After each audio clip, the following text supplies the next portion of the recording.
The president, humble friends, encourage us. Wagome Popone, Madam Blackie Nimose.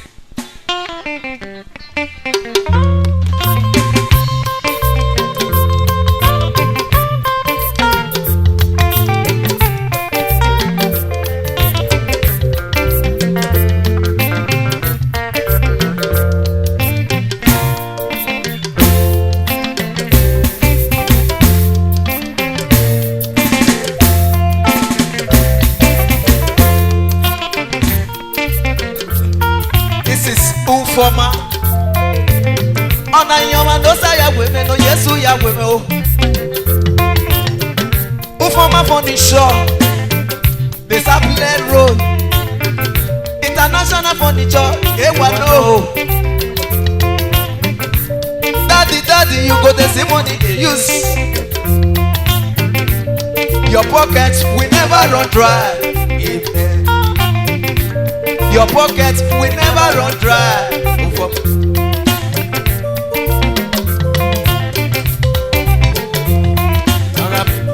Ugogo, Nagami Mae, Ugogo, Ugogo, Nagami Mae, Ugogo, Ukiogo Imado, Nagami Mae, Ugogo, Ukiogo Magato, Nagami Mae, Ukiogo Magito Betia,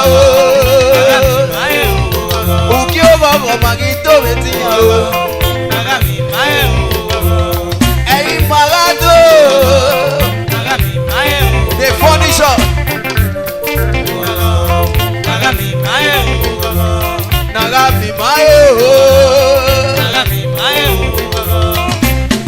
Daddy Papa guy, me dirame.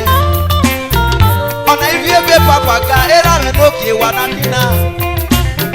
Era me gata mame, niga yawe ki werame. Iga wata mae ota sebiera ma sebi yoma o.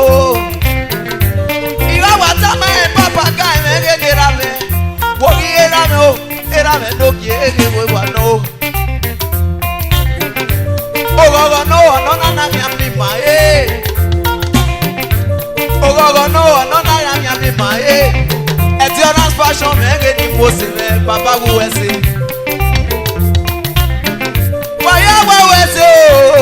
Waya wese be pe me. Gerame no ki o. Papa ka era me gata mame niga yawe kwera ita mera me ota se mi roma ga se mi yoma o ota no na se mi roma o naga mi mae aga mi mae o ona o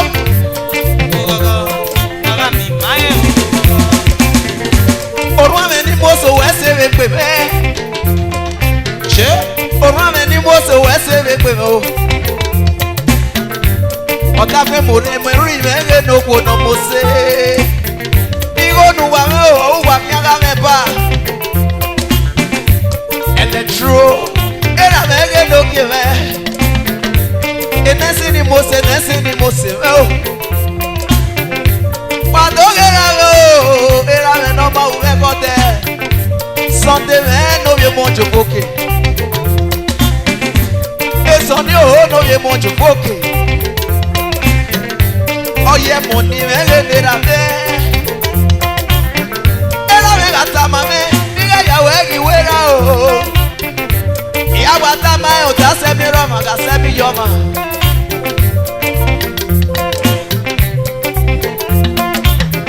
Wago make my window side, and no save, oh, get no car. Ovia koko me o ke no pewu enosa ovia koko me no pewu no kwa o saye de wedo Nagami Mae Opo friends encourage us Nagami Mae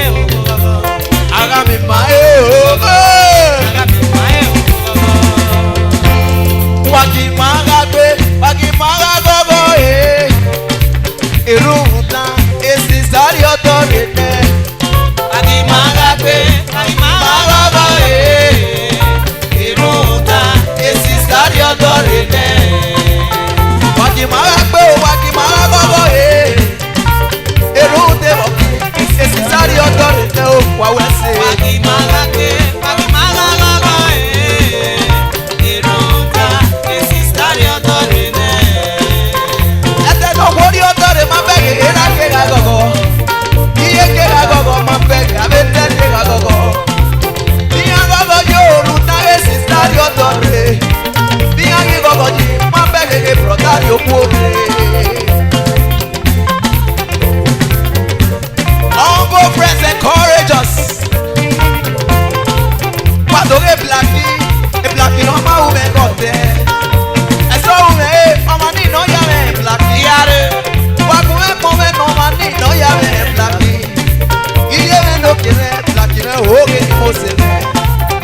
Waje. Wadoge keti ni Mose. Wadoge keti ni Mose. Ke. E plakire ni Mose o.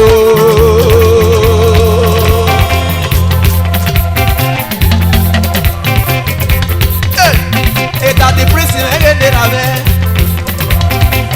black hero where no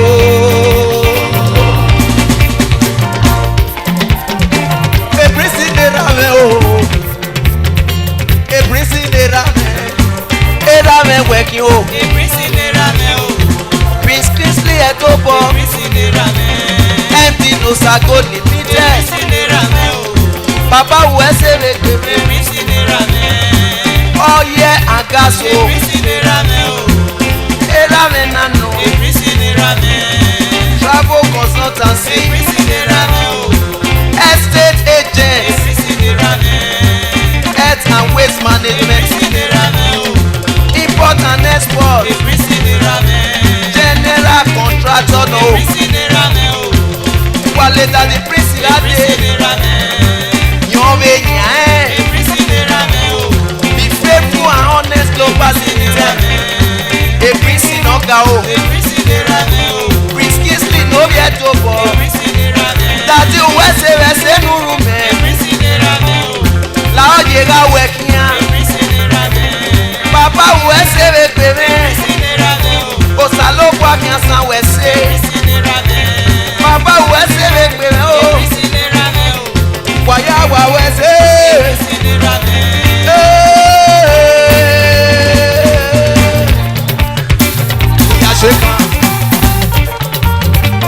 Oya sheka.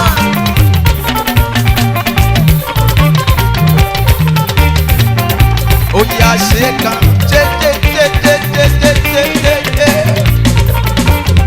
That the prince. Wagecha sinegedera me. Wagera me oh.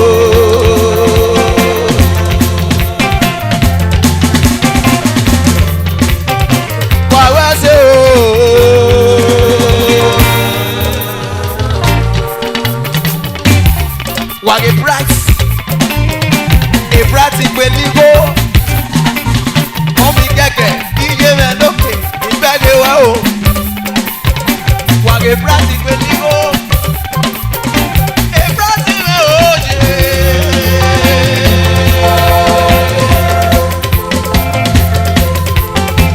A bright ìwé òjè.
ọwọ́sàn yẹn tẹnu mi mẹ́ ẹ̀kí ọmọ tó mẹ́rin níye mẹ́ ọ̀tá mi pè yíyé mi pa ní o ẹ̀yìn rágbó.